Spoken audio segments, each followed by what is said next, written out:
Okay, friends, once again, welcome back and very good morning to everybody. I hope you all are safe. Your family members, your relative, your parents, your friends all are safe. And you are enjoying this new era, this new way of learning.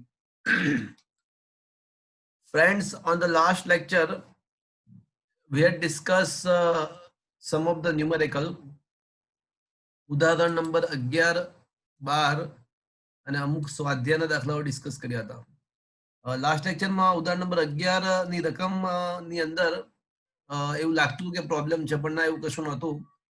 મેં video એક share કર્યો છે, તમે જરાક દેખજો. તો એમાં ઉદાહરણ number 11 અને 12 એકદમ ડેપ્થ થી સમજાવેલા છે. કદાચ લેક્ચરમાં સમજમાં ના આવ્યું હોય તો વિડીયો જે શેર કર્યો છે લાસ્ટ લેક્ચરનો, એને જરાક દેખજો. એમાં બધું જ સરસ સમજાવ્યું છે. મિત્રો, આ ચેપ્ટરના થિયરીઓ સંપૂર્ણપણે ફિનિશ થઈ ગયા છે. ઉદાહરણના બધા દાખલાઓ પણ ફિનિશ થઈ ગયા છે. અને સ્વાધ્યાયના દાખલાઓ આપણે ડિસ્કસ કરી રહ્યા હતા. અને લગભગ 4-5 દાખલાઓ બાકી છે, પણ એવા દાખલાઓ છે કે જે આપણે ઓફલાઈન મળીશું તો વધારે ચર્ચા કરી શકાય. થોડાક ઇમેજિનેશન, થોડા 3 ડાયમેન્શનલ વ્યૂ વાળા ન્યુમેરિકલ્સ છે, એટલે ઓનલાઈનના બદલે ઓફલાઈન વધારે મજા આવશે. જોઈ લઈએ એની બાબત.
નીચે પ્રતિક મૂકો.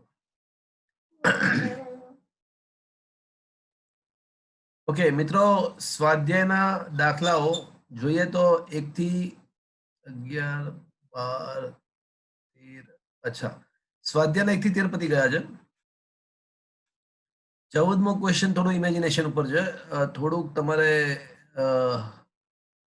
14મા ક્વેશ્ચન ની અંદર આપણે ઓફલાઈન લઈશું. ક્વેશ્ચન નંબર 15 પર આવી જાઓ. Question number 15.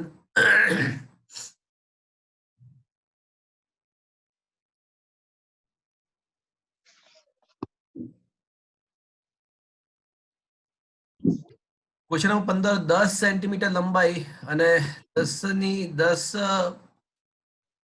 મીટર સ્ક્વેર આડછેદના ક્ષેત્રફળ ધરાવતા વિસ્તારમાં 100 ગોસ જેટલું નિયમિત ચુંબકીય ક્ષેત્ર જરૂરી છે.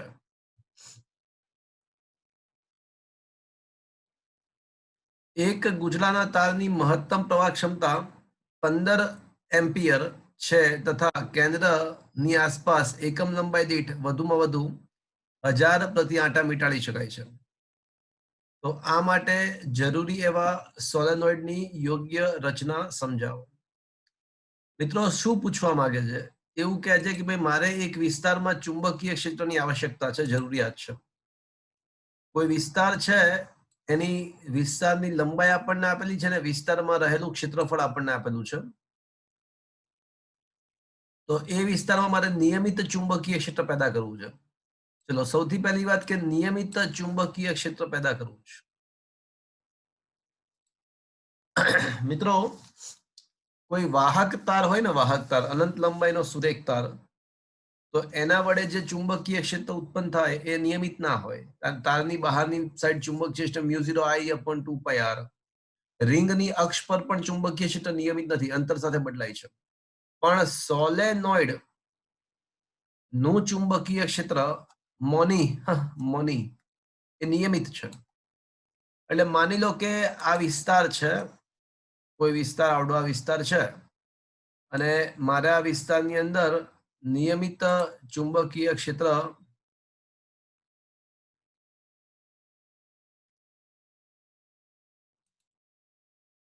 આ વિસ્તારમાં ચુંબકીય ક્ષેત્ર મારે પ્રસ્થાપિત કરવું છે. તો હું શું કરીશ કે એ વિસ્તારની અંદર આ વિસ્તારની અંદર હું સોલેનોઇડ રાખી દઈશ. જો આ વિસ્તારમાં હું આ રીતે સોલેનોઇડ રાખી દઉં અને પછી એમાંથી પ્રવાહ પસાર કરું તો આપણને ખબર છે કે સોલેનોઇડની અંદરના વિસ્તારમાં તેની અક્ષને સમાંતર સોલેનોઇડની અંદરના વિસ્તારમાં અક્ષને સમાંતર નિયમિત ચુંબકીય ક્ષેત્ર ઉત્પન્ન થાય.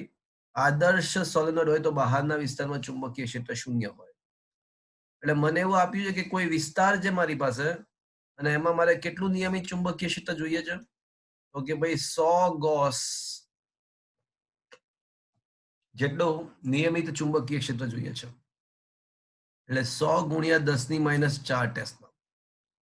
એટલે ઇન્ડિરેક્ટલી આપણને તે વિસ્તારમાં જતું ચુંબકીય ક્ષેત્ર અર્થાત સોલેનોઇડનું ચુંબકીય ક્ષેત્ર આપણને આપેલું છે. સોલેનોઇડમાંથી વહેતો પ્રવાહ પણ આપણને આપેલો છે. કોઈ પ્રવાહ છે ને એ 15 એમ્પિયર છે.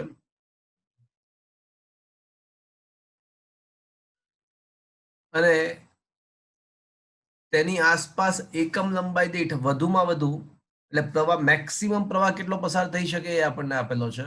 મેક્સિમમ પ્રવાહ અને મેક્સિમમ આંટાની સંખ્યા પ્રતિ મીટર 1000 આંટા પ્રતિ મીટર એટલે એકમ લંબાઈ દીઠ મહત્તમ આંટાઓની સંખ્યા આપણને આપેલી છે. તો ક્વેશ્ચન એવો છે કે સોલેનોઇડની રચના સમજાવો. તો મિત્રો આવા સોલેનોઇડની એવી રચના કરવાની છે કે જેમાં પ્રવાહ 15 એમ્પિયર થી વધારે પસાર ના થાય અને આંટાની સંખ્યા પ્રતિ મીટર 1000 થી વધારે ના હોવો જોઈએ. તો એવો મારે સોલેનોઇડ બનાવવો છે કે જેના વડે ઉદ્ભવતું ચુંબકીય ક્ષેત્ર 100 ગોસ હોય. સમજ્યા? આવે તો ચુંબકીય ક્ષેત્ર 100 ગોસ અને આપણને ખબર છે કે સોલેનોઇડનું ઉદ્ભવતું ચુંબકીય ક્ષેત્ર શું આવે? મોની. એટલે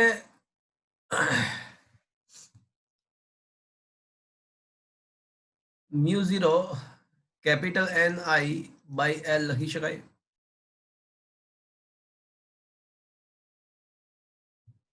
તો મિત્રો આપણને ચુંબકીય ક્ષેત્ર તો 100 ગોસ પેદા કરવાનું જે કન્ફર્મ્ડ છે. એટલે 100 ગુણ્યા 10⁻4 μ0 4π × 10⁻7 અને ઇન્ટુ બાકી રહેશે Ni. ચલો મને કહો ને 100 ભાગ્યા 4π શું આવે છે? 100 ભાગ્યા 4 ભાગ્યા પાઈ કરો તો 100 ને 4 વડે ભાગો એટલે 25 ભાગ્યા 3.14 તો શું આવે મિત્રો? 7.96. અહીંયા આવશે 7.96 એટલે અપ્રોક્સિમેટલી 8 લખી નાખો. ચલો 7.96 અને બાકી રહેશે 10⁻³ એટલે મિત્રો લગભગ આનો આ થઈ જશે 8000 એટલે મારે n અને i ના એવા મૂલ્ય પસંદ કરવાના છે.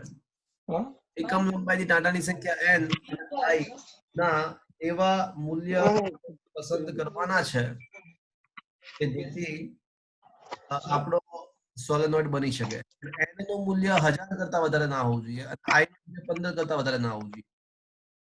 n અને i ના એવા મૂલ્યો પસંદ કરવાના છે કે જે જવાબ આપણને 8000 આપે એનો ગુણાકાર પણ કિંમત n ની 1000 કરતા વધારે ના હોવી જોઈએ અને i ની 15. તો એવા ઘણા બધા કોમ્બિનેશન પોસિબલ છે. એવા ઘણા જ કોમ્બિનેશન પોસિબલ છે કે આપણો ગુણાકાર 8000 હોવો જોઈએ. તો n ની કિંમત રાખી દઈએ 500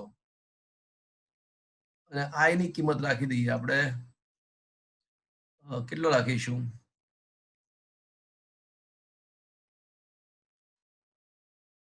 16 એમ્પિયર તો નહીં ચાલે ને,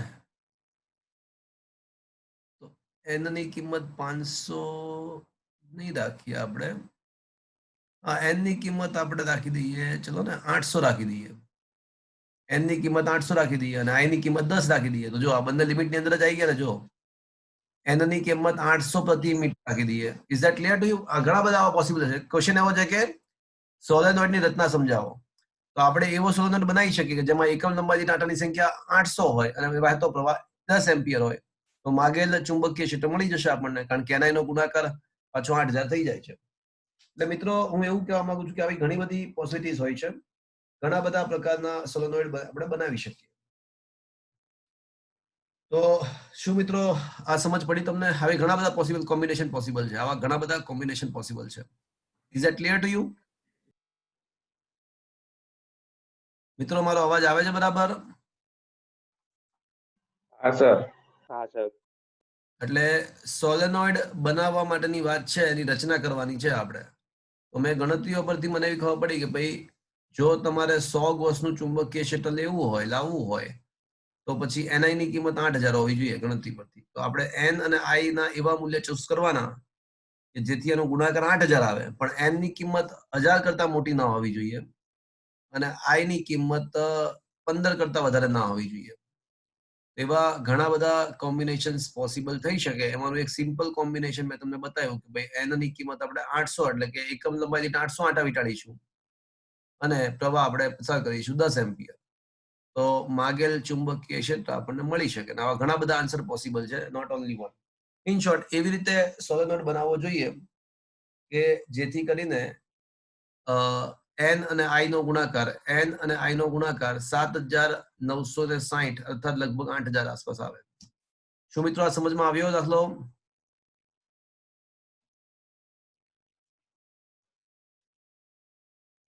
Is it understood, friend? Yes, હા sir. સર. चलो, come to the next question. Question number 16 पर आइए. આર ત્રિજ્યા અને એન આંટા ધરાવતા એક વર્તુળાકારમાંથી આઈ પ્રવાહ પસાર થાય છે અને તેની અક્ષ પર તેના કેન્દ્રથી એક્સ અંતરે ચુંબકીય ક્ષેત્રનું મૂલ્ય આટલું છે, એ આપણને ખબર છે. આ આપણને ખબર જ છે. દર્શાવો કે ગુચલાના કેન્દ્ર પાસે આ સમીકરણ જાણીતા સમીકરણ જેવું બને છે. એટલે ઇન શોર્ટ, કેન્દ્ર પર ચુંબકીય ક્ષેત્રનું સૂત્ર શું છે જણાવો, એવો ક્વેશ્ચન છે. કેન્દ્ર પર ચુંબકીય ક્ષેત્રનું સૂત્ર જણાવો. તો એ તો આપણને ખબર જ છે કે ભાઈ કેન્દ્ર પર જોવું હોય તો x બરાબર 0 મૂકી દો તો μ0 ni/2r થઈ જશે. ને એ તો જાણીતું, ખાસ જાણીતું છે, ખબર જ છે આપણને. હવે એવું પૂછે, હવે બીજો ક્વેશ્ચન આમાં છે, બે સમાંતર એક અક્ષ પર આવેલા સમાન ત્રિજ્યા r ના ગૂંચળા વિચારો, જેમના આંટાની સંખ્યા n છે તથા એક સમાન દિશામાં પ્રવાહ ધરાવે છે. તેમની વચ્ચેનું અંતર પણ r છે. દર્શાવો કે આ બે ગૂંચળાના મધ્યમાં તેમની અક્ષ પર આવેલા બિંદુની આસપાસ r ની સરખામણીમાં નાના અંતરે સુધી ચુંબકીય ક્ષેત્ર નિયમિત હશે, જે લગભગ ઓકે સમથિંગ સમથિંગ છે તેવું સાબિત કરો. ઓકે,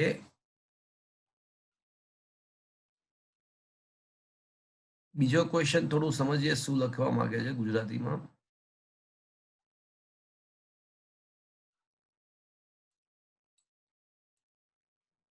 ઓકે,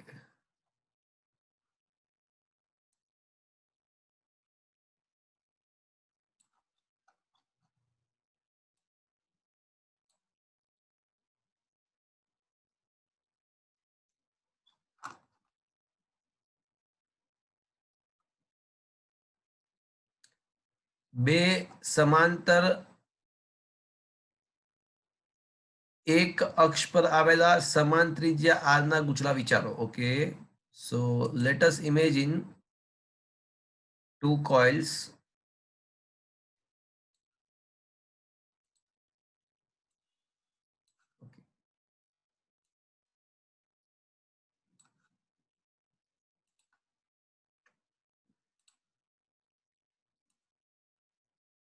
ચલો બે ગુચલાઓ આપણે વિચારીશું કે જે સમઅક્ષીય હોય, જેમની અક્ષ એક જ હોય, એક જ અક્ષ હોય તેવા બે ગુચલાઓ વિચારીશું.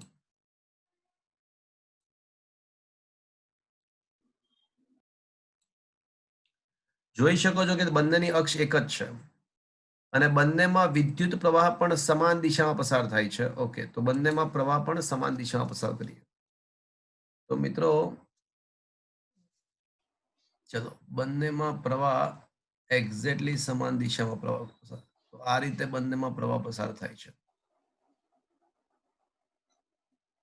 ઓકે, હવે શું કહે છે? સૌથી પહેલા ક્વેશ્ચન નંબર એ નો આન્સર આપી દઈએ કે કેન્દ્ર પર ચુંબકીય ક્ષેત્ર કેટલું. તો એ આપણને ખબર જ છે કે ભાઈ અક્ષ પર ચુંબકીય ક્ષેત્ર. સૌથી પહેલા હું ક્વેશ્ચન નંબર એ નો આન્સર આપું છું. તો અક્ષ પર આપણને ખબર કે કોઈ એક ગુચલાને કારણે ચુંબકીય ક્ષેત્ર કેટલું છે. તો કે ભાઈ અક્ષ પર ચુંબકીય ક્ષેત્ર બી બરાબર μ0 ni ત્રિજ્યાનો આર સ્ક્વેર, એ સ્ક્વેર ના બદલે r square upon x square plus એના બદલે આર છે, આર સ્ક્વેર રેસ ટુ 3/2. અને જો કેન્દ્ર પર વિચારતા હોઈએ તો એક્સ બરાબર 0 થાય. તો આવા સંજોગોમાં એક્સ 0 મૂકી દઈએ તો બી બરાબર μ0 ni અપોન 2 ઇન્ટુ આર થશે. એ જાણીતું ઇક્વેશન છે. હવે બીજો ક્વેશ્ચન એવો છે કે બે સમાંતર અક્ષ, બે સમાંતર એક અક્ષ પર આવેલા સમાન ત્રિજ્યાના ગુચલા વિચારો તેમના આંટાની સંખ્યા n છે, બંને આંટાની સંખ્યા n છે અને એક સમાન દિશામાં વિદ્યુત પ્રવાહ પસાર કરવામાં આવે છે. તેમની વચ્ચેનું અંતર પણ r છે. ઓકે, તેમની ત્રિજ્યા પણ r છે બંનેની અને તેમની વચ્ચેનું અંતર પણ r છે એવું રકમમાં આપ્યું છે. ચલો આ ત્રિજ્યા પણ બંનેની r છે અને બંને વચ્ચેનું અંતર પણ r છે.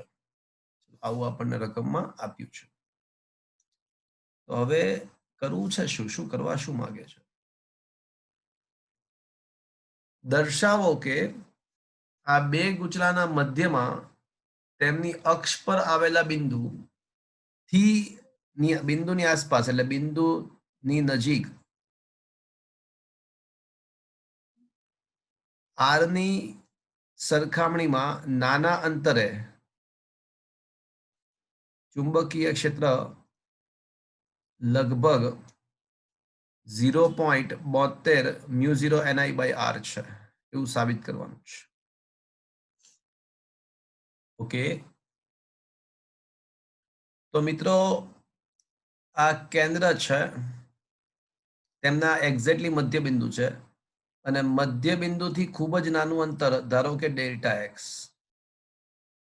તો મધ્ય બિંદુ એથી ખૂબ જ નાનું અંતર આસપાસ, ચાહે જમણી બાજુ પણ હોઈ શકે ચાહે ડાબી બાજુ પણ. આ ડેલ્ટા એક્સ ચાહે જમણી બાજુ પણ હોઈ શકે છે ચાહે ડાબી બાજુ પણ. આપણે મધ્ય બિંદુ એથી આ ઓ એ બંને ગુચલાને અક્ષને કેન્દ્રને જોડતી રેખાનું મધ્ય બિંદુ છે અને એની આસપાસ એટલે ડાબી બાજુ અથવા જમણી બાજુ ખૂબ જ નાના અંતરે કોઈ બિંદુ આપણે પી ધારીએ તો સાબિત કરવાનું છે કે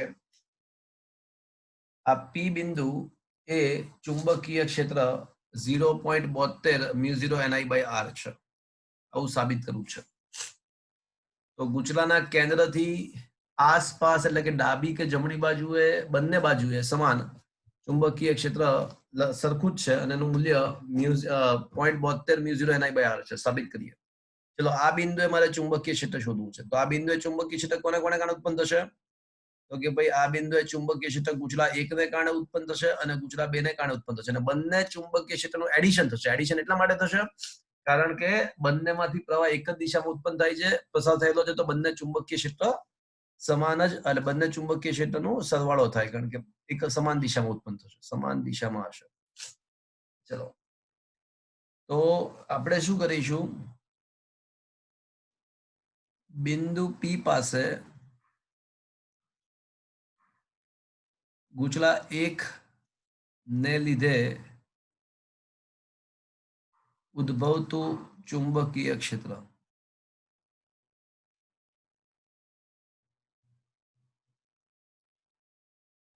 આપણને ખબર છે કે અક્ષ પરના કોઈ પણ બિંદુએ ચુંબકીય ક્ષેત્રનું સૂત્ર શું છે? μ0 ni અક્ષ પરના કોઈ પણ બિંદુએ ચુંબકીય ક્ષેત્ર μ0 ni r² અપોન 2 કેન્દ્રથી લૂપના કેન્દ્રથી તે બિંદુનું અંતર x² plus r² raise to 3/2.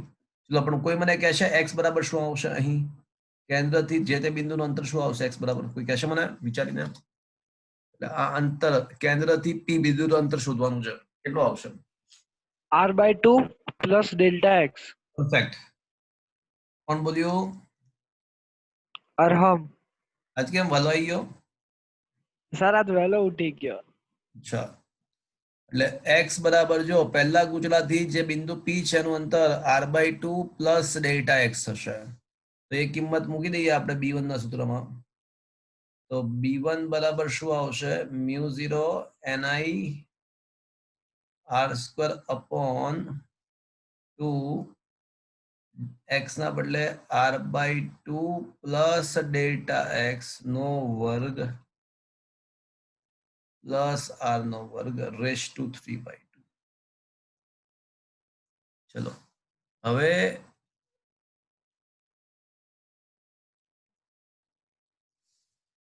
હવે ડેલ્ટા x તો પ્રમાણમાં ખૂબ જ નાનો છે. ડેલ્ટા x ની કિંમત ખૂબ જ અવગણી શકાય તેવી છે. તો ડેલ્ટા x ટેન્ડ્સ ટુ 0 હોવાથી r/2 ની સાપેક્ષમાં અવગણતા. તો હવે b1 ઇઝ ઇક્વલ્સ ટુ શું આવશે મિત્રો? μ0 ni r² અપોન, ચલો અપોન શું આવશે મિત્રો? 2 ઇન્ટુ કહેશે શું લખું? બોલો.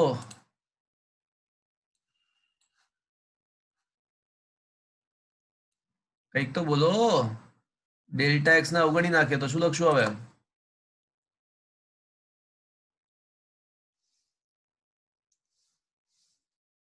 r²/4 plus r³ 5r²/4 r²/4 plus r² raise to 3/2.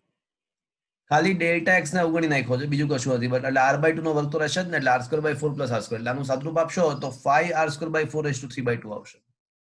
એટલે આનું જો સાદુરૂપ આપણે આપીશું તો that will be equals to μ0 ni r² upon 2 into 5/4 r² raised to 3/2.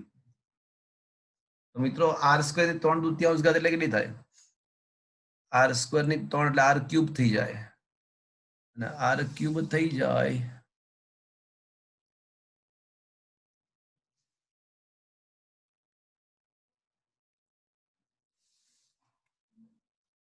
તો મિત્રો આ b1 બરાબર થઈ જશે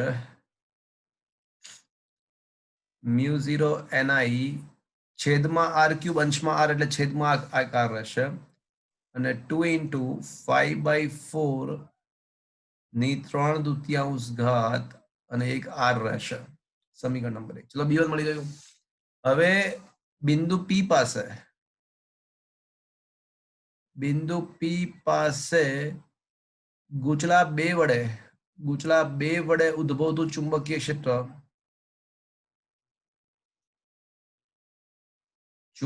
ક્ષેત્ર કેટલો આવશે? b2 બરાબર.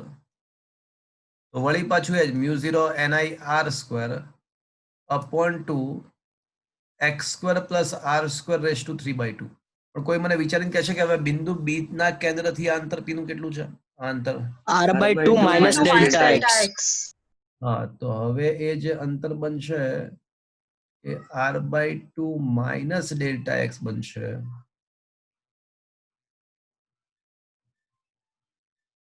પણ વળી પાછું શું કરીશું? વળી પાછું ડેલ્ટા એક્સ ને અવગણીશું. તો વળી પાછું જો ડેલ્ટા એક્સ ને અવગણી નાખીએ તો વળી પાછું એ mu 0 ni r square upon 2 r/2 નો વર્ગ એટલે વળી પાછું r²/4 પ્લસ એટલે સીધું લખી નાખું 5r²/4 લખી નાખું સીધું ચાલશે? ચાલશે? એની એ જ વાત ડેલ્ટા એક્સ અવગણતા એટલે r²/4 પ્લસ r² એટલે 5r²/4 વર્ગમૂળ કાઢી અને વળી પાછું સાદું રૂપ આપીએ તો એનું જ આવી જશે જે હતું સમીકરણ 1 જેવું છે. તો મ્યુ 0 ni અપોન 2 5/4 ની 3/2 અને ઇન્ટુ 1r છેદમાં રહેશે. હવે કુલ ચુંબકીય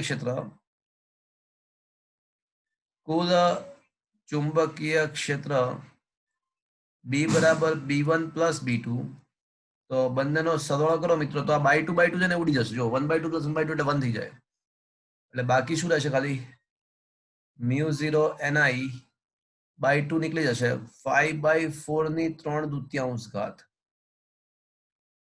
અને બાકી રહેશે r. હવે મિત્રો એક કામ કરો ને કેલ્ક્યુલેટર થી એક કામ કરો પેલા 5/4 કરો તો શું આવે? 1.25 આવશે. 5/4 એટલે 1.25 આવશે ને? હા સર. એક કામ કરો 1.25 ગુણ્યા 1.25 ગુણ્યા 1.25 એવું કરો તો શું આવે છે? 1.95 એનું વર્ગમૂળ કાઢો. 1.39 શું આવ્યું? શું આવ્યું? 1.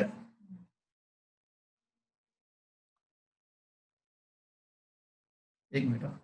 હલો. હા હા એક મિનિટ હું કરાવું તમને લેક્ચરમાં કરાવું. ના કઈ મગાવ નથી. મિત્રો મારો અવાજ આવે છે? 1.39 આવે છે ને? ચલો હવે 1/1.39 કરો તો શું આવે છે? 1/1.39 0.7194 એટલે 0.719 એટલે 0.72 લખી દઉં શકું મિત્રો? ચાલશે? શું હું 0.72 લખી શકું? હા સર. તો મિત્રો એ જ સાબિત કરવાનું હતું. Is it clear friends? શું આ દાખલો સમજમાં આવ્યો મિત્રો? આપણે સાબિત કરવાનું હતું. તો બે ગૂંચળાને જોડતી રેખાના કેન્દ્રની આસપાસ અમુક અંતરે અમુક વિસ્તારમાં ચુંબકીય ક્ષેત્ર લગભગ અચળ રહેશે. એટલા વિસ્તારમાં થોડો કેન્દ્રની આસપાસ થોડા વિસ્તાર સુધી ચુંબકીય ક્ષેત્ર ડાબી બાજુ કે જમણી બાજુ લગભગ સરખું જ રહેશે. અને કેટલું રહેશે? તો 0.72 મ્યુ 0 ni અપોન r થાય.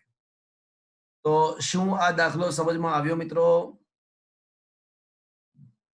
હા સર. ઓકે.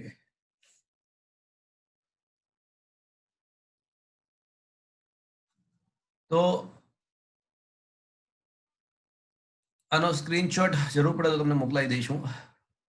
ચલો નેક્સ્ટ ન્યુમેરિકલ. ઓકે 15 16 17 થઈ ગયો છે ને? 17 થઈ ગયો છે મિત્રો?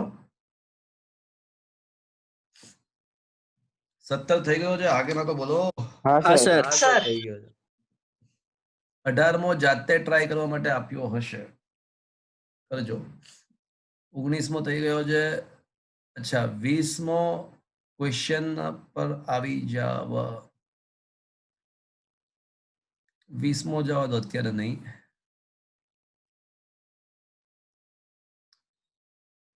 21 22 20મો હમણાં નહીં. 21 22 23 થઈ ગયા છે. 24 25 ઓફલાઈન મળીશું ત્યારે. 26 27 28 એટલે મિત્રો 4 દાખલા બાકી રહ્યા. 4 જ દાખલાઓ બાકી રહ્યા. એક 20મો ક્વેશ્ચન, 24 25 અને એક 14.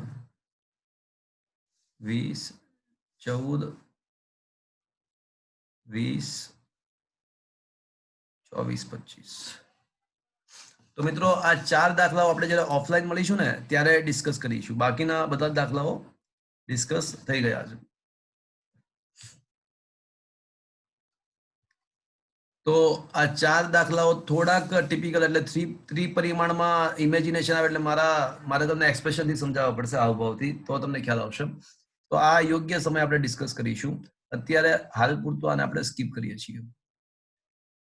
તમે લોકો મિત્રો આ ચેપ્ટરના જે એમસીક્યુ છે હું તમને થોડા સોલ્વ કરાવું છું. એમસીક્યુ થોડા સોલ્વ કરાવું છું અને નેક્સ્ટ ટાઈમ તમે જ્યારે આવો, આજે પણ થોડા તમારા ડાઉટ સોલ્વ કરીશું, પણ સેલ્ફ લર્નિંગ સ્વ અધ્યયન પોથી એવા એમસીક્યુ તમને મેં કીધું હોય છે કે જાતે તમારે કરવાના હોય છે અને ડાઉટ સોલ્વ કરાવતા હોય છે. એટલે 2 ટાઈપના એમસીક્યુ આપ્યા હોય છે. એક ચેપ્ટરની પાછળ ભૂતકાળમાં જૂની ટેક્સ્ટ બુકમાં જે એમસીક્યુ આપ્યા હતા એ એમસીક્યુ, અને બીજા સ્વ અધ્યયન સેલ્ફ લર્નિંગ. આ 2 કરો તો ઘણી બધી જગ્યાએ બેનિફિટ થાય. ગુજસેટ, જેડબલઈ, નીટ, આપણા બોર્ડની એક્ઝામ, બધી જ જગ્યાએ ફાયદાકારક છે. તો ક્વેશ્ચન નંબર 1, 2 સમકેન્દ્રીય રીંગો એક જ સમતલમાં રહે તેમ ગોઠવેલ છે. બંને રીંગમાં આંટાઓની સંખ્યા 20 છે અને તેમની ત્રિજ્યાઓ 40 સેન્ટીમીટર અને 80 સેન્ટીમીટર છે. તેમાંથી 0.4 એમ્પિયર અને 0.6 એમ્પિયર પરસ્પર વિરુદ્ધ દિશામાં છે. ચલો મિત્રો, 2 રીંગો સમકેન્દ્રીય છે. પહેલી વાત કે 2 રીંગો સમકેન્દ્ર એટલે જેનું કેન્દ્ર એક જ હોય તેવું. તો 2 સમકેન્દ્રીય રીંગો છે અને તેમના આંટાઓની સંખ્યા પણ આપેલી છે.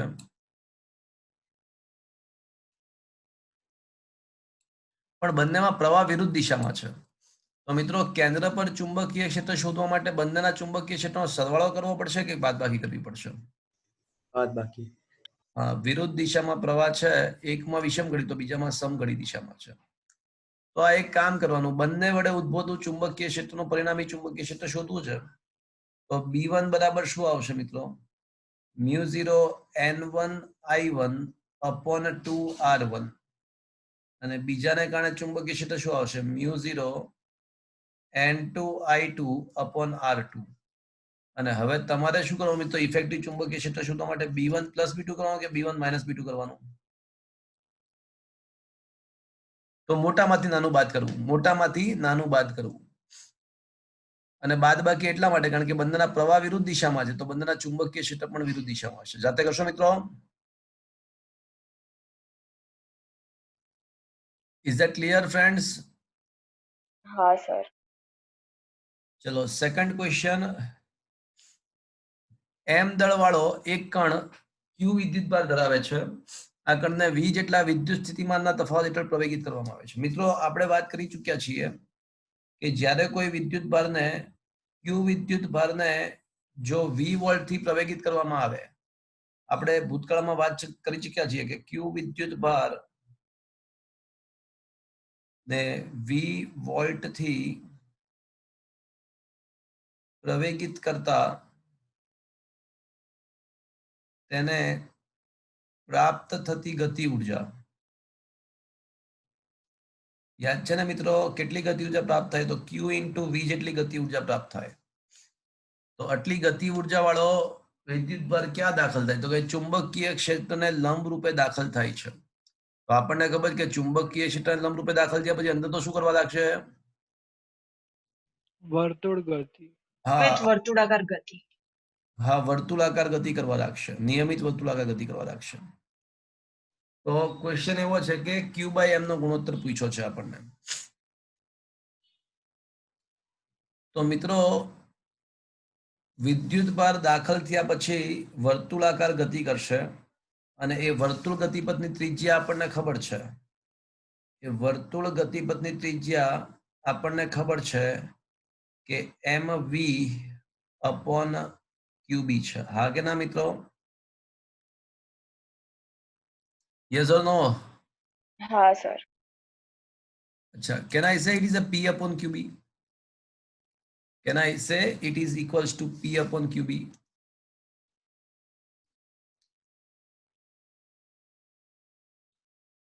તો આના પરથી કહી શકાય કે વેગમાન P બરાબર હું શું લખી શકું?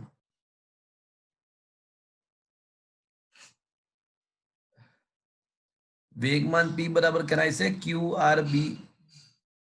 તો મિત્રો આપણને ખબર છે કે ગતિ ઉર્જા તો p²/2m છે.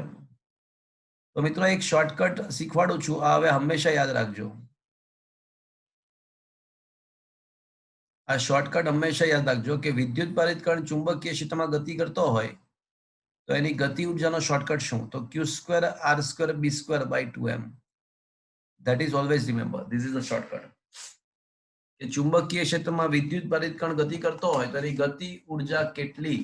તો q²r²b²/2m. That is to be remember. પરંતુ આપણને ખબર છે કે કોઈ ક્યુ વિદ્યુત ભારને v વોલ્ટથી પ્રવેગિત કર્યો હોય તો એને એ ગતિ ઉર્જા કેટલી હોવી જોઈએ? qv જેટલી હોવી જોઈએ. તો હવે આ બંનેને સરખાઈ દઈએ. તો q into volt v is equals to q²r²b²/2m. એક q કેન્સલ અને q/m ને સૂત્રનો કરતા બનાવો તો 2v છેદનો છેદ 2 અંશમાં જશે અપોન r²b². તો મિત્રો આને સ્પેસિફિક ચાર્જ કહેવાય. સ્પેસિફિક ચાર્જ અથવા વિશિષ્ટ વિદ્યુતભાર. વિદ્યુતભાર પોતે અને પોતાના દ્રવ્યમાનના ગુણોત્તરને વિશિષ્ટ વિદ્યુતભાર અથવા સ્પેસિફિક ચાર્જ ઇંગ્લિશમાં કહે છે. તો મિત્રો આ ક્વેશ્ચન આઈએમપી છે એમસીક્યુ તરીકે. Good one. શું મિત્રો આ સમજમાં આવ્યો? મિત્રો q/m નો ગુણોત્તર પૂછ્યો તો 2v/b², એટલે option A is the right answer. Is it okay? હા સર. ચલો third question. Third is also a very important. આ JEE નીટમાં પણ પૂછાઈ ગયો છે આ ક્વેશ્ચન. આ ક્વેશ્ચન મિત્રો JEE માં અને નીટમાં પણ બંનેમાં પૂછાયેલો છે.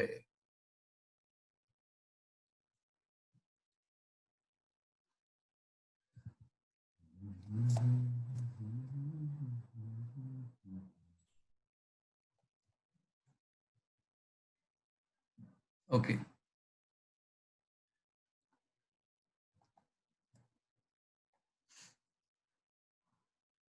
તો ક્વેશ્ચન એવો છે કે સમાન ચુંબકીય ક્ષેત્ર B ને લંબ રૂપે પ્રોટોન, ન્યુટ્રોન, આયન અને આલ્ફા કણ સમાન ગતિ ઉર્જા સાથે વર્તુળાકાર માર્ગે ગતિપથની ત્રિજ્યા RD, RP અને R આલ્ફા વડે દર્શાવીએ તો શું થાય?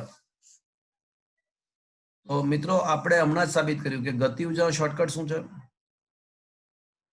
q²r²b² ત્રિજ્યાને સ્મોલ r કહીએ તો q²r²b²/2m છે મિત્રો. ચલો ગતિ ઉર્જાનો શોર્ટકટ આ છે. તો આપણે શું r ને આ ત્રિજ્યા વિશે રિલેશન જોઈએ. તો બધા એક કામ કરીએ, ત્રિજ્યાને સૂત્રનો કરતા બનાવી દઈએ. તો r² ઇઝ ઇક્વલ્સ ટુ હું એવું લખી શકું 2mk અપોન q²b². મિત્રો રકમમાં આપ્યું છે કે 3 કણની ગતિ ઉર્જા સમાન છે. ગતિ ઉર્જા સમાન છે અને ચુંબકીય ક્ષેત્ર પણ સમાન છે. બધા જ સરખા ચુંબકીય. તો પછી ત્રિજ્યાનો વર્ગ ચલે છે, શું આવશે?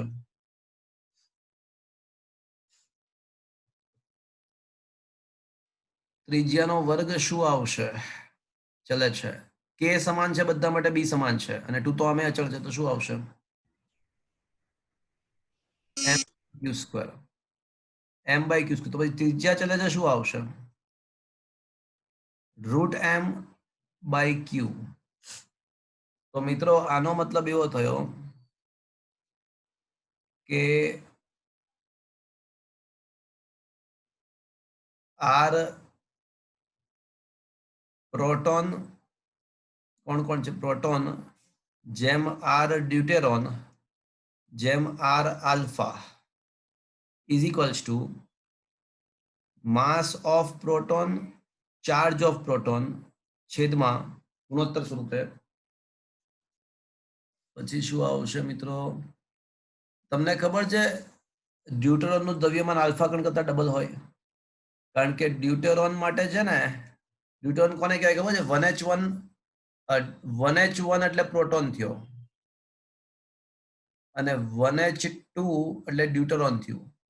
એટલે ડ્યુટેરોનનું દ્રવ્યમાન પ્રોટોન કરતા ડબલ, ડ્યુટેરોનનું દ્રવ્યમાન પ્રોટોન કરતા ડબલ હોય. તો m ના બદલે ડ્યુટેરોન માટે વિચારતા હોઈએ તો 2m થઈ જશે અને વિદ્યુત ભાર તો એનો પ્રોટોન જેટલો જ હોય. અને આલ્ફા કણ કોને કહેવાય ખબર તમને? હિલિયમના ન્યુક્લિયસને. હિલિયમ ન્યુક્લિયસને આલ્ફા કણ કહેવાય. તો સ્પષ્ટ છે કે આલ્ફા કણ, ધ્યાન આપજો, પહેલી વખત કદાચ આલ્ફા કણ આવ્યું છે, તો આલ્ફા કણનું દ્રવ્યમાન પ્રોટોન કરતા 4 ગણું અને વિદ્યુતભાર ડબલ. આલ્ફા કણનું દ્રવ્યમાન પ્રોટોન કરતા 4 ગણું. એટલે પ્રોટોન માટે m કીધું હોય તો આલ્ફા કણ માટે 4m અને વિદ્યુતભાર ડબલ એટલે 2q. તો મિત્રો હવે જો આનો ગુણોત્તર તો શું આવશે મિત્રો? √m/q √m/q બધામાંથી કેન્સલ થઈ જશે. તો 1/√2/1 આવશે, કારણ કે 4 નું વર્ગમૂળ 2 કેન્સલ. કોઈ મને કહેશે આના ઉપરથી શું સાબિત થયું? પ્રોટોનની ત્રિજ્યા જેમ ડ્યુટેરોનની ત્રિજ્યા જેમ આલ્ફા કણની ત્રિજ્યાનો ગુણોત્તર 1/√2/1 આવ્યો. એનો મતલબ કે પ્રોટોન અને આલ્ફા કણની ત્રિજ્યાઓ સમાન છે, જ્યારે ડ્યુટેરોનની ત્રિજ્યા બંને કરતા વધારે છે. તો વોટ ઇઝ ધ, આ ક્વેશ્ચન છે ને મેં આ ગુણોત્તર સ્વરૂપે એટલા માટે કરાયો કારણ કે JEE માં આ રીતે ગુણોત્તર સ્વરૂપે પૂછેલો ક્વેશ્ચન કે ત્રણેયની ત્રિજ્યાનો ગુણોત્તર શું. તો 1/√2/1 આન્સર આવે. પણ આના ઉપરથી અર્થઘટન શું થયું કે પ્રોટોન અને આલ્ફાની ત્રિજ્યાઓ સમાન અને ડ્યુટેરોનની એના કરતા વધારે √2 ગણી. એવો કોઈ ઓપ્શન છે પ્રોટોન અને આલ્ફાની સમાન અને બંનેની ડ્યુટેરોન કરતા ઓછી, બંનેની ડ્યુટેરોન કરતા ઓછી, એવો કોઈ ઓપ્શન છે? ડ્યુટેરોનની વધારે અર્થાત પ્રોટોન આલ્ફાની ઓછી, એવો કયો ઓપ્શન આવશે? જુઓ તો પ્રોટોન આલ્ફાની સમાન અને ડ્યુટેરોન કરતા બંનેની ઓછી, એવો કયો ઓપ્શન છે?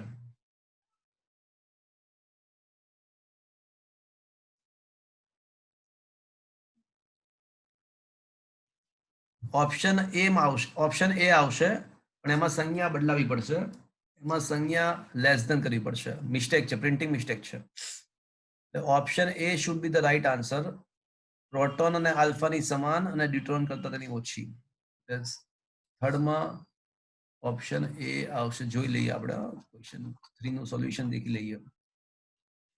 હા, આલ્ફા અને પ્રોટોનની સમાન. હા, જો સોલ્યુશનમાં સાચું લખ્યું છે, સોલ્યુશનમાં સાચું લખ્યું છે Rp = R alpha less than R deuteron. Is that clear friends? ચલો નેક્સ્ટ ક્વેશ્ચન. મિત્રો મારો અવાજ આવે છે ને? સમજમાં આવે છે ને તમે લોકોને? हाँ सर. ઓકે. Question number 4. ચુંબકીય ક્ષેત્ર B ને લંબરૂપે R ત્રિજ્યા ના વર્તુળ માર્ગે કોઈ કણ ગતિ કરતો હોય તો જ્યારે અર્ધ વર્તુળ ફિનિશ થાય તો કેટલી ગતિ ઉર્જા પ્રાપ્ત કરશે? તો મિત્રો યાદ કરો, ચુંબકીય ક્ષેત્રમાં ગતિ કરતા વિદ્યુત પરિત કણ પર લાગતું બળ યાદ છે ને, વેગને લંબ હોય. ચુંબકીય ક્ષેત્રમાં ગતિ કરતા વિદ્યુત પરિત કણ પર લાગતું બળ એ વેગને લંબ હોય અને આવા સંજોગોમાં વેગનું મૂલ્ય અચળ રહે. એટલે જો વેગનું મૂલ્ય અચળ રહે તો ગતિ ઉર્જા પણ અચળ રહે. એટલે ચુંબકીય ક્ષેત્રની તાકાત નથી કે ગતિ ઉર્જા વધારી કે ઘટાડી શકે, એ માત્ર ગતિ ઉર્જા અચળ રાખી શકે. તો ગતિ ઉર્જા પ્રાપ્ત થતી ગતિ ઉર્જા કેટલી હોય? તો ભાઈ ચુંબકીય ક્ષેત્રને કારણે કશું પ્રાપ્ત ના થાય. ચુંબકીય ક્ષેત્રને કારણે કશું જ પ્રાપ્ત ના થાય. જે પણ ગતિ ઉર્જા છે અચળ રહેશે. તો પ્રાપ્ત થતી ગતિ ઉર્જા કેટલી આવશે? 0 આવશે. 0. Is that clear friends? એટલે ગતિ ઉર્જાનો ફેરફાર 0 આવે કારણ કે ગતિ ઉર્જા અચળ છે. એટલે નવી ગતિ ઉર્જા કેટલી મળે? તો કઈ ના મળે, 0 મળશે. ચલો ક્વેશ્ચન નંબર 5.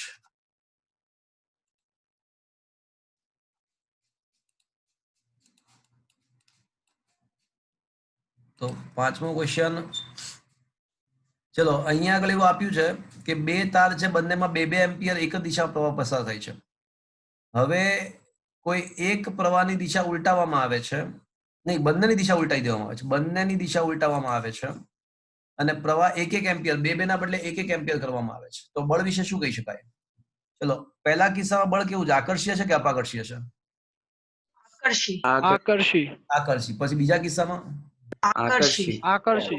કારણ કે પ્રવાહની દિશા તો એની જ છે ને, બંનેમાં પ્રવાહની દિશા તો સમાન જ છે. એટલે બંનેમાં એક જ દિશામાં પ્રવાહ વહેતો હોય તો આકર્ષી પ્રકારનું બળ જ હોય. આમાં બંને ઉપર તરફ છે, આમાં બંને નીચે તરફ છે, પણ બંને તારમાં પ્રવાહની દિશા એક જ હોય તો આકર્ષી જ હોય. પણ બળ આપણને ખબર છે કે બે તાર વચ્ચે લાગતું બળ μ0 I1 I2 L upon 2πr. એટલે F ચલે છે I1 અને I2 નો ગુણાકાર. તો પહેલા I1 અને I2 નો ગુણાકાર 4 હતો અને હવે 1 × 1 એટલે 1 જ થઈ જશે. 4 માંથી 1 થઈ ગયું, તેનો મતલબ બળ કેટલા ભાગનું થઈ ગયું? ચોથા ભાગનું. અને આકર્ષી કે અપાકર્ષી? આકર્ષી. આકર્ષી. અને કોઈ એક જ પ્રવાહની દિશા ઉલટાવી હોત તો બંનેની બદલે કોઈ એકની દિશા ઉલટાવી હોત તો અપાકર્ષી. અપાકર્ષી. સમજ્યા આવે? એટલે નવું બળ ચોથા ભાગનું અને રહેશે આકર્ષી પ્રકારનું છે, કારણ કે બંને દિશા ઉલટાવી. Next question. ચલો, આપણને એવું આપ્યું છે કે 3 તાર P, Q અને R 3 તાર આપેલા છે, જેમાંથી 20 એમ્પિયર, 40 એમ્પિયર અને 60 એમ્પિયરના પ્રવાહ પસાર થાય છે. તો તાર Q પર લાગતા બળની દિશા શોધવાની છે. ઓકે, તાર Q વચ્ચે છે. પહેલી વાત મને કહો કે આવડો જે તાર P છે, આવડો તાર P એ તાર Q ને પોતાના તરફ ખેંચશે કે ધક્કો મારશે? ખેંચશે, કારણ કે આકર્ષી બળ છે. બંનેમાં સમાન દિશામાં હોવાથી આકર્ષણ થાય. એટલે બળ એક તો લેફ્ટ હેન્ડ સાઈડ લાગશે, અને આ જો બીજો જે R તાર છે એ Q ને ખેંચશે કે ધક્કો મારશે? એ અપાકર્ષણ કરશે. તો એનું બળ જમણી બાજુ બતાવો કે ડાબી બાજુ બતાવો? ડાબી બાજુ. ડાબી બાજુ. બંને બળ ડાબી બાજુ જ આવશે. તો ઇફેક્ટિવ બળ કઈ તરફ લાગશે? ડાબી બાજુ. ડાબી. પણ માની લો, ટેમ્પરરી એવું માની લો કે આ બધા જ પ્રવાહ એક જ દિશામાં છે. અત્યારે તો જવાબ ડાબી બાજુ આવશે, પણ માની લો કે આમ હોત તો આ પ્રવાહ, તો આ 20 એમ્પિયર વાળો 40 એમ્પિયર ને આમ ખેંચત અને 60 એમ્પિયર વાળો આમ ખેંચત, પણ બળ કોનું વધારે હોત? 60 એમ્પિયર. વાળા. 60 એમ્પિયર વાળા. ઇફેક્ટિવ બળ કઈ તરફ લાગત? જમણી. Is that clear friends? જો કે આમાં તો બંને બળ ડાબી બાજુ જ છે, એટલે without any hesitation we can say effective બળ is the left hand side. Okay, છઠ્ઠો ક્વેશ્ચન તમને આવડે. 7મો ક્વેશ્ચન. મિત્રો, ક્વેશ્ચન નંબર 7 ની અંદર આપણને આ રીતે એક લૂપ આપ્યું છે x માં, xy સમતલમાં, અને પ્રવાહ પસાર કરવામાં આવે છે. એક લૂપ આપ્યું છે અને પ્રવાહ પસાર કરવામાં આવે છે, તો શું થાય? લૂપ સંકોચાશે, કશું ફેરફાર નહીં થાય, શું થશે? તો મિત્રો, તમે ધ્યાનથી દેખો તો પહેલું ચરણ અને ચોથા ચરણમાં પ્રવાહ એકબીજાની વિરુદ્ધ દિશામાં છે. તો આ બંને ઇફેક્ટિવલી એકબીજાને શું કરવા ટ્રાય કરશે? વિરુદ્ધ દિશામાં પ્રવાહ હોય તો શું કરે? એકબીજાને અપા કરશે. એ જ પ્રમાણે પહેલા અને ત્રીજાની સામે પ્રવાહ વિરુદ્ધ દિશામાં, એ પ્રમાણે બીજા અને ચોથા ચરણમાં પણ પ્રવાહ તમે દેખો તો એકબીજાની વિરુદ્ધ દિશામાં છે. તો એ બંને પણ શું કરવા ટ્રાય કરશે? એકબીજાને અપા કરશે. તો આ ચારેય બ્રાન્ચ એકબીજાથી દૂર જવાનો પ્રયત્ન કરે, તો મિત્રો આ લૂપ સંકોચાશે કે વિસ્તરશે? વિસ્તરશે. આવો જ એક ક્વેશ્ચન મેં બીજો પણ દેખેલો છે કે આ રીતે માની લો કે સ્પ્રિંગ ની અંદર પ્રવાહ પસાર થાય છે, તો સ્પ્રિંગ સંકોચાવાનું વલણ ધરાવે કે વિસ્તરવાનું? તો મિત્રો, સ્પ્રિંગ સંકોચાવાનું વલણ ધરાવશે. પૂછો ક્યું? પૂછો ક્યું? વિચારો, સ્પ્રિંગના એક પછી એક બધા આંટાઓ જે આવતા જશે, સ્પ્રિંગમાં એક પછી એક જે આંટાઓ આવતા હશે, બધામાં પ્રવાહ એક જ દિશામાં હશે. તો બધામાં પ્રવાહ એક જ દિશામાં હોય, બધા આંટાઓમાં, તો એ આંટાઓ એકબીજાને આકર્ષણ કરે. એટલે આ વસ્તુ અલગ છે ને આ વસ્તુ અલગ છે. આમાં બધા આંટાઓ એકબીજાની નજદીક આવવાનો પ્રયત્ન કરશે, કારણ કે બધા જ આંટાઓમાં એક જ દિશામાં પ્રવાહ હોય તો એ બધાને આકર્ષણ થાય, એટલે સ્પ્રિંગ સંકોચાશે. આવો ક્વેશ્ચન પણ મેં ઘણી બધી વખત દેખેલો છે. Is that clear friends? Is it understood? ચલો, હવે ક્વેશ્ચન નંબર 8. સમાન વિદ્યુત ક્ષેત્ર અને ચુંબકીય ક્ષેત્ર અધો દિશામાં છે. ઇલેક્ટ્રિક અને મેગ્નેટિક ફિલ્ડ બંને ડાઉનવર્ડ ડિરેક્શનમાં આપણને આપ્યા છે. ક્વેશ્ચન નંબર 8 ની વાત કરું છું. મેગ્નેટિક ફિલ્ડ પણ ડાઉનવર્ડ ડિરેક્શનમાં છે, અને એક ઇલેક્ટ્રોન અધો દિશામાં ગતિ કરે છે, એટલે ઇલેક્ટ્રોનનો વેગ પણ અધો દિશામાં છે. તો ભાઈ ચુંબકીય બળ તો લાગે જ નહીં પહેલી વાત, કારણ કે ચુંબકીય બળ QVB sin θ, ચુંબકીય બળ QVB sin θ, તો એમાં θ 0 છે, એટલે ચુંબકીય બળ તો લાગશે જ નહીં. અને વિદ્યુત બળ લાગશે, પણ મને કોઈ કહેશે વિદ્યુત ક્ષેત્ર અધો દિશામાં હોય તો બળ ઋણ વિદ્યુત ભાર પર વિદ્યુત ક્ષેત્રની વિરુદ્ધ દિશામાં બળ લાગે, તો વિદ્યુત બળ કઈ તરફ લાગશે?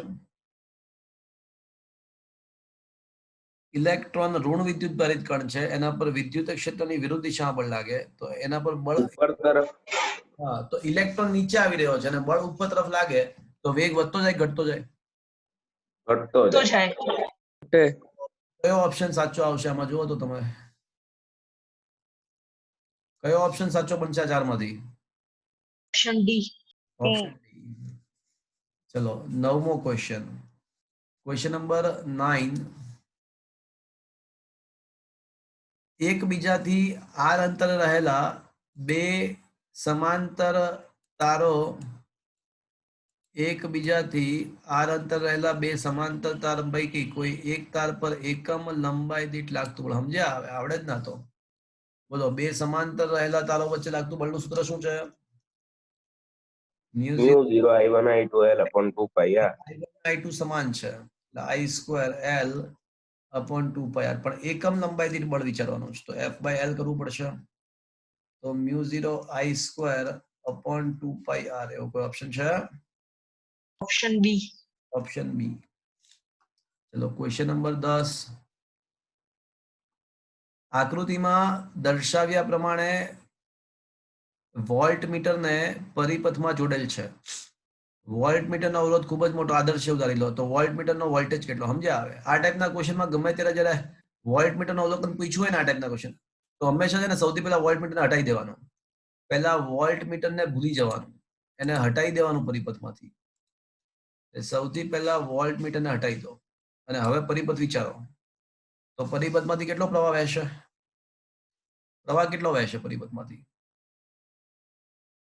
તો કુલ વોલ્ટેજ ભાગ્યા કુલ અવરોધ. ઈએમએફ નું મૂલ્ય 10 છે ને કુલ અવરોધ 20 છે તો પ્રવાહ કેટલો પસાર થશે મિત્રો પરિપથમાંથી? 0.5 એમ્પિયર. ચલો પરિપથનો પ્રવાહ મળી ગયો. હવે બીજું સ્ટેપ, જે બે છેડા વચ્ચે વોલ્ટ મીટર ગોઠવ્યું હોય તે અવરોધના વોલ્ટેજ શોધવાના. તો અવરોધ 10 ઓહમ છે અને પ્રવાહ 0.5 એમ્પિયર છે તો વોલ્ટેજ કેટલા હશે? IR ઓહમના નિયમ અનુસાર પ્રવાહ 0.5 એમ્પિયર, અવરોધ 10 તો કેટલા વોલ્ટ હશે આના બે છેડા વચ્ચે? 5 વોલ્ટ. વોલ્ટ મીટરનો અવલોકન કેટલો હશે? 5 વોલ્ટ હશે. શું આ સમજમાં આવ્યું મિત્રો? શું આ સમજમાં આવ્યો? હા સર. ઓકે ચલો નેક્સ્ટ ક્વેશ્ચન. બી ચુંબકીય ક્ષેત્રની અંદર કોઈ વિદ્યુત ભારિત કણ ક્યુ દાખલ થાય છે તો એક ભ્રમણ પૂરું કરતા લાગતો સમય. મિત્રો એક ભ્રમણ પૂરું કરવા માટે જે સમય લાગે એને તો શું કહેવાય? આવર્તકાળ. આવર્તકાળ પૂછ્યો છે. મિત્રો આવર્તકાળ તો જાણો છો ને, 2πm/qb. તો 2πm/qb કોઈ ઓપ્શન છે? આ રહ્યું ને ઓપ્શન ડી. સમજ્યા? આવે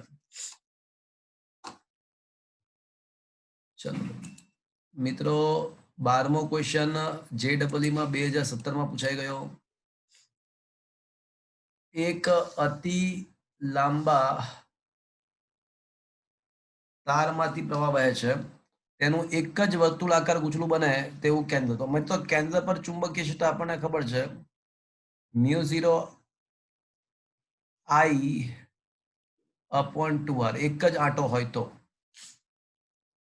હવે મિત્રો આપણી પાસે એક તાર છે, એમાંથી પહેલા એક આંટાવાળી લૂપ બનાવી છે અને પછી એના એ જ તારમાંથી n આંટાવાળી લૂપ બનાવી છે. તો મિત્રો n આંટાવાળી લૂપ બનાવી હોય તો ઓબ્વિયસલી ત્રિજ્યા એની n માં ભાગની, કારણ કે આંટાઓની સંખ્યા વધારવી હોય તો લૂપની ત્રિજ્યા ઓટોમેટિકલી ઘટી જાય. તાર એનો એ જ છે, તમારે પહેલા એક આંટાવાળી લૂપ બનાવી પછી એ જ તારમાંથી n આંટાવાળી લૂપ બનાવી છે તો ઓબ્વિયસલી ત્રિજ્યા n માં ભાગની થઈ જશે.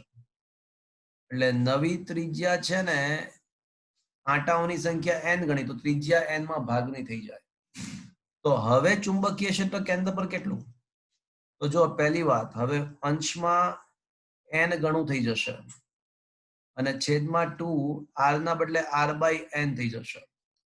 ક્વેશ્ચન એવો છે કે પહેલા આપેલા તારમાંથી એક આંટાવાળું વર્તુળ બનાવવામાં આવે છે અને પછી n આંટાવાળું લૂપ બનાવવામાં આવે છે. તો પહેલા ચુંબકીય ક્ષેત્ર b હોય તો હવે કેટલું? તો b બરાબર તો mu 0 I/2r. પણ હવે નવું ચુંબકીય ક્ષેત્રમાં પહેલા આંટાની સંખ્યા n ગણી થઈ એટલે અંશ પહેલા n ગણો થશે. પણ આંટાની સંખ્યા n ગણી કરો તો ત્રિજ્યા n માં ભાગની પણ થાય, કારણ કે તાર તો એનો એ જ છે ને, એ જ તારમાંથી n આંટા વાળું ઉજળું બનાવવાનું છે. તો હવે મિત્રો નવું ચુંબકીય ક્ષેત્રમાં અંશ n ગણો અને છેદ n માં ભાગનો, એટલે અંશમાં n સ્ક્વેર આવી જશે અને મ્યુ 0 I upon 2r તો યથાવત. તો નવું ચુંબકીય ક્ષેત્ર શું આવશે મિત્રો? n સ્ક્વેર બી. આ ક્વેશ્ચન JEE 2070 માં પૂછાઈ ગયો. અંશ n ગણો અને છેદ n માં ભાગનો થાય, એટલે પરિણામ n સ્ક્વેર ગણું થાય. શું આ સમજમાં આવ્યું મિત્રો? હા sir. Is a good question. Is that okay friends? Yes, sir. Okay.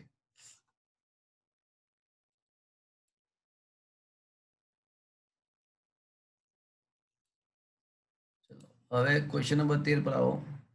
13 is also a good question. 13મો ક્વેશ્ચન એવો છે કે 1 મીટર લંબાઈના તારને વર્તુળાકાર લૂપમાં ફેરવવામાં આવે છે. એટલે સૌથી પહેલા L બરાબર 2πr, એમાં લંબાઈ 1 મીટર છે, ઇઝ ઇક્વલ્સ ટુ 2πr. તો મિત્રો r બરાબર શું આવશે? 1/2π. ત્રિજ્યા r બરાબર 1/2π. હવે તેમાંથી 1 એમ્પિયરનો પ્રવાહ પસાર કરે તો ચુંબકીય ચાક માત્રા. તો મિત્રો આપણને ખબર છે કે ચુંબકીય ચાક માત્રાનું સૂત્ર શું છે? IA. એક જ આંટો હોય તો IA, n આંટો હોય તો NIA. તો IA તો I અને એના બદલે શું આવશે? πr². I ની કિંમત 1 એમ્પિયર આપેલી છે, પાઈ, અને r નું મૂલ્ય 1/2π આપણે શોધ્યું એનો વર્ગ. તો જવાબ શું આવશે મિત્રો? 1π કેન્સલ, 1π રહેશે, છેદમાં 2/4, તો 1/4π રહેશે એમ્પિયર મીટર્સ પર. શું આ સમજમાં આવ્યો મિત્રો? હા સર. આ જ ક્વેશ્ચન માંથી એવું આપ્યું હતું કે 1 મીટર લંબાઈના તારમાંથી એક 2 આંટા વાળું વર્તુળ બનાવ્યું છે. તો L બરાબર મેં શું લખ્યું ખબર? 2 × 2πr લખ્યું હોત. તો જો 2 આંટા વાળું વર્તુળ બનાવ્યું હોત ને તો r નું મૂલ્ય શું થાય ખબર છે? 1/4π થઈ જાત. અને પછી ચુંબકીય ચાક માત્રા NIA મેં લખી હોત, જ્યાં n બરાબર 2 લખ્યું હોત. I તો 1 અને અહીંયા પાઈ r નો વર્ગ એટલે 1/4π નો સ્ક્વેર થાત. તો આન્સર 1/8π એમ્પિયર મીટર્સ પર આવત. જો 2 આંટા વાળું વર્તુળ બનાવવામાં કીધું હોત ને તો એક તો L બરાબર 2 × 2πr કર્યું હોત, એટલે r બરાબર 1/4π થાત, કારણ કે L1 છે, અને હવે અહીંયા n ના બદલે 2 મૂકવું પડે ચુંબક, એટલે બંને જગ્યાએ ફરક પડે. ચુંબકીય ચાક માત્રામાં પણ ફરક પડે અને ત્રિજ્યા પણ બદલાઈ જાત, જવાબ બદલાઈ જાત. જો 2 આંટાનું વર્તુળ હોત તો ની વાત છે. તો જવાબ 1/8π આવી શકત. ચલો 14 ક્વેશ્ચન. જ્યારે વિદ્યુત ભારિત કણ ચુંબકીય ક્ષેત્રમાં દાખલ થાય તો તેની ગતિ ઉર્જા, ચલો આવી ગયો, આ સ્ટાર્ટિંગમાં એકવાર આવી ગયો તો ફરી વાર આવ્યો, તો શું આવશે? ગતિ ઉર્જા અચળ રહે છે. ગતિ ઉર્જા ના બદલાય. ચલો હવે ક્વેશ્ચન એવો છે કે m દળવાળા અને q વિદ્યુત વાળા બે કણો 2r ત્રિજ્યાના એક સળિયા પર ચોંટાડેલા છે. અચ્છા, એક સળિયો છે 2r લંબાઈનો, એના દ્રવ્ય q વિદ્યુતભાર દ્રવ્યમાન m, q વિદ્યુતભાર દ્રવ્યમાન m, અને એના કેન્દ્રમાંથી પસાર થતી ભ્રમણાક્ષને અનુલક્ષીને ભ્રમણ કરાવવામાં આવે છે. તો ચુંબકીય ચાક માત્રા અને કોણીય વેગમાનનો ગુણોત્તર. આહા મિત્રો, આપણે એવું ભણી ચૂક્યા છીએ કે યાદ છે, ચુંબકીય ચાક માત્રા ઇઝ ઇક્વલ્સ ટુ યાદ છે q/2m ઇન્ટુ કોણીય વેગમાન. શું કઈ યાદ આવે છે મિત્રો? ચુંબકીય ઓર્બિટલ કોણીય વેગમાન વચ્ચેનો સંબંધ, વ્યાપક સંબંધ યાદ છે? તો ચુંબકીય ચાક માત્રા ભાગ્યા કોણીય વેગમાનનો ગુણોત્તર q/2m જ થાય. હવે અહીંયા આગળ મિત્રો છે ને 2 વિદ્યુતભાર છે. આ તો આપણે એક જ વિદ્યુત, કોઈ એક વિદ્યુતભાર ભ્રમણ કરતો હોય ને r ત્રિજ્યાના વર્તુળાકાર માર્ગે તોની વાત હતી. આવડું આમ કોઈ એક વિદ્યુતભાર ભ્રમણ કરતો હોય, અહીંયા 2 વિદ્યુતભાર ભ્રમણ કરે છે, તો q ના બદલે 2q આવશે, પણ સામે દ્રવ્યમાનના બદલે પણ 2m આવશે જ ને. અંશ પણ q ના બદલે 2q, પણ દ્રવ્યમાન પણ 2 ના m ના બદલે 2m થાય. તો અંશ પણ ડબલ, છેદ પણ ડબલ, એટલે જવાબ એનો એ પાછો આવશે. ખરેખર તો આપણે એક વિદ્યુત ભાર આર ત્રિજ્યાના માર્ગે ભ્રમણ કરતો હોય એના માટે આ સૂત્ર તારવ્યું છે.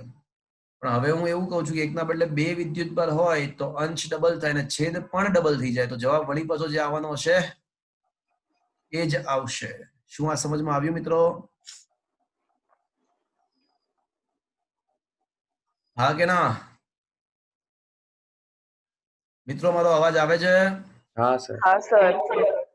એટલે એકના બદલે બે વિદ્યુતભારો ભ્રમણ કરતા હોય તો પણ જવાબ એનો એ પાછો આવશે, કારણ કે ક્યુ ના બદલે 2q મૂકો અને એમ ના બદલે 2m મૂકો તો 2 પાછા ઉડી જશે અને એક તો આ તો 2 રહેશે જ છેદમાં, એટલે આન્સર યથાવત આવશે.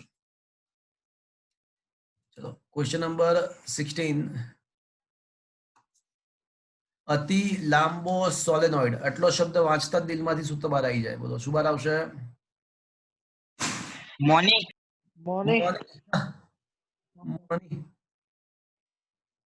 અને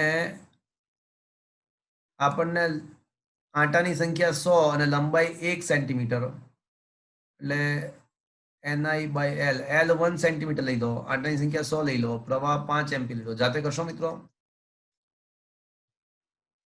જાતે કરશો? હા સર. ચલો 17મો ક્વેશ્ચન. બે અતિ લાંબા પ્રવાહધારિત તાર, અતિ લાંબા બે તાર વચ્ચેનું અંતર d છે અને તેમાંથી પરસ્પર વિરુદ્ધ દિશામાં પ્રવાહ પસાર થાય છે. ઓકે, તો આ બંને d/2 અંતરે એટલે એક્ઝેક્ટ વચ્ચેના બિંદુએ કોઈ q વિદ્યુતભારિત કણ સમતલને લંબ રૂપે દાખલ થાય છે. અચ્છા, એટલે આ બિંદુએ વિદ્યુતભારિત કણ આ સમગ્ર સમતલને લંબ રૂપે દાખલ થાય. ચલો કોઈ મને કહે છે કે આ કેન્દ્ર પર ચુંબકીય ક્ષેત્ર કેટલું હશે? તો તાર એકને કારણે અંદરની દિશામાં હશે, અંગૂઠો પ્રવાહી દિશામાં રાખો તો આંગળી અંદર. તાર બે ને કારણે તમે જુઓ તો શું થાય?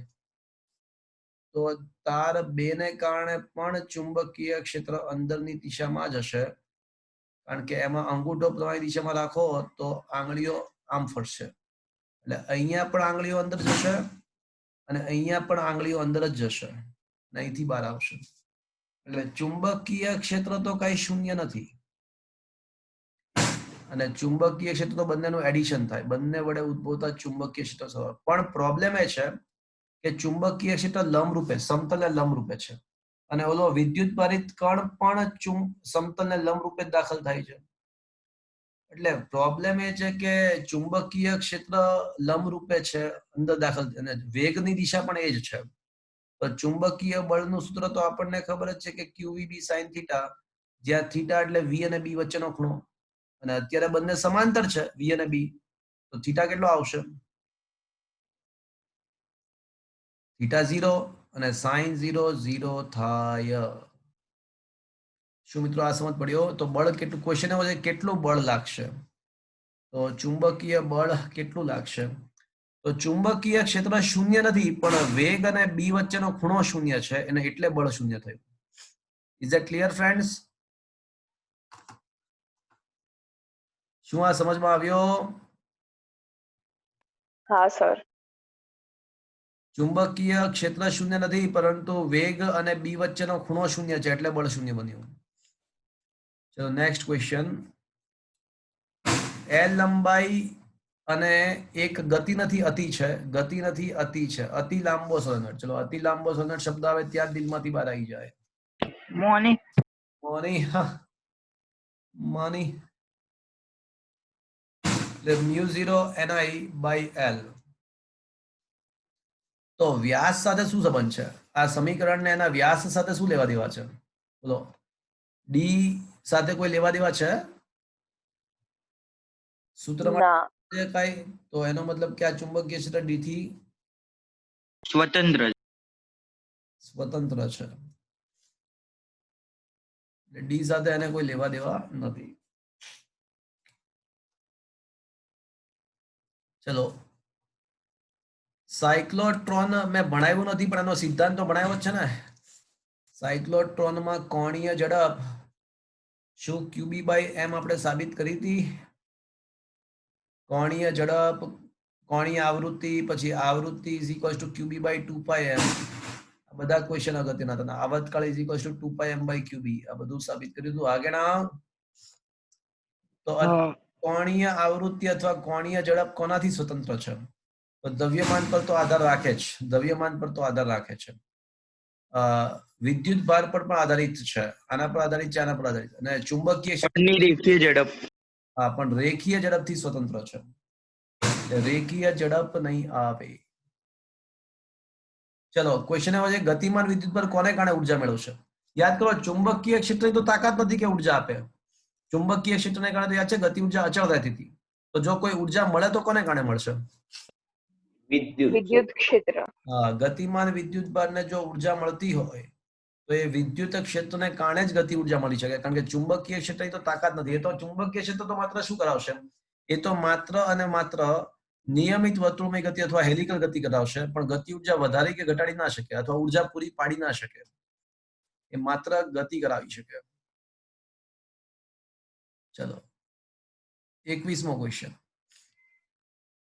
વિદ્યુત ભારિત કણ બી જેટલા ચુંબકીય ક્ષેત્રમાંથી વી વેગથી પસાર થઈ રહ્યો તો ચુંબકીય બળ મહત્તમ ક્યારે થાય? તો ક્યુ વિદ્યુત ભાર પર લાગતું ચુંબકીય બળ ક્યુ વીબી સાઇન થીટા છે. તો આ એફ મેક્સિમમ ક્યારે થશે મિત્રો? પરસ્પર લંબ હોય જ્યારે થીટા 90 હોય ત્યારે. તો થીટા 90 વાળો મતલબ શું થયો કે બી અને વી એકબીજાને લંબ હોવા. Is that clear friends? હા સર. ચલો નેક્સ્ટ ક્વેશ્ચન. બે અતિ લાંબા તારોમાંથી સમાન દિશામાં પ્રવાહ પસાર થયો. તો સમાન દિશામાં હોય તો શું થાય મિત્રો? આકર્ષણ એકબીજા આકર્ષણ. તો સમાન દિશામાં તેમની વચ્ચે આકર્ષણ થાય. તો તેઓ એકબીજાને આકર્ષે. Is that clear friends? Is it okay? Sir પણ આમાં તો પરસ્પર વિરુદ્ધ દિશામાં સમાન વિદ્યુત પ્રવાહ છે, તો અપાકર્ષણ નહીં આવે?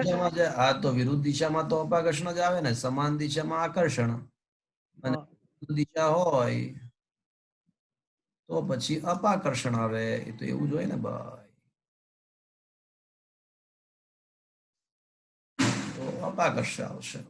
Is that clear? શું આ સમજમાં આવ્યો? હા સર. ચલો એક નિયમિત વિદ્યુત ભારિત કણ નિયમિત ચુંબકીય ક્ષેત્રમાં ગતિ કરે છે તો શું થાય?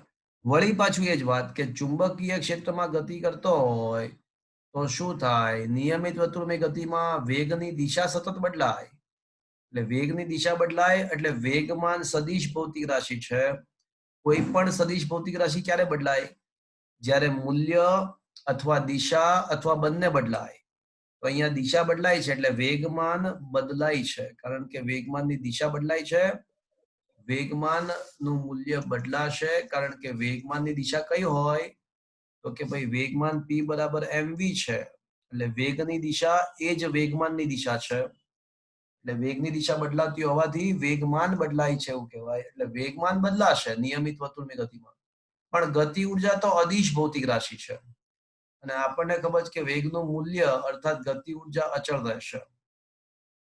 એટલે કોઈ વિદ્યુત ભારિત કણ નિયમિત ચુંબકીય ક્ષેત્રમાં દાખલ થાય તો વેગમાન બદલાય છે એવું કહેવાય, કારણ કે એની દિશા બદલાય છે અને ગતિ ઉર્જામાં કોઈ ફેરફાર નથી થતો. તો કયો ઓપ્શન સાચો છે? વેગમાન બદલાય છે પણ ગતિ, ઓપ્શન એ જ સાચો છે, પણ ગતિ ઉર્જામાં ફેરફાર થતો નથી. Is that clear friends? આ સમજ્યા મિત્રો? Last question 24. ચુંબકીય ક્ષેત્રમાં ગતિ કરતા વિદ્યુત ભારિત કણની ઝડપ વધારવામાં આવે તો ત્રિજ્યા શું થાય? તો આપણને ખબર છે કે r = mv/qb. તો જો વેગ વધારવામાં આવે તો શું થાય બોલો? ગતિપથની ત્રિજ્યા અવશ્ય વધશે. ગતિપથની ત્રિજ્યા વધશે કારણ કે r ચલે છે, વેગ છે, તો ત્રિજ્યા વધશે. તો મિત્રો આજનો લેક્ચર અહીંયા આગળ ફિનિશ કરી રહ્યા છીએ. આવતા લેક્ચરમાં હું 5મું ચેપ્ટર સ્ટાર્ટ કરીશ અને તમારા એમસીક્યુ ના જે એક્સ્ટ્રા એમસીક્યુ તમને નોટ્સ ની અંદર મેં ઓલરેડી આપેલા છે, નોટ્સ ની અંદર ઓલરેડી આપેલા છે, તો એના ડાઉટ્સ તમને ક્લિયર કરાવવામાં આવશે અને ચેપ્ટર નંબર 5 સ્ટાર્ટ કરાવવામાં આવશે. ઓકે, તો આજનો સેશન મિત્રો અહીંયા આગળ ફિનિશ્ડ કરી રહ્યો છું. નેક્સ્ટ લેક્ચરમાં તમને ચેપ્ટર 5 સ્ટાર્ટ થશે. Don't miss the lecture. આજનો સેશન અહીંયા આગળ અંત કરીએ છીએ. Thank you friends. સર હા બોલો. ચેપ્ટર 5 ના પેલા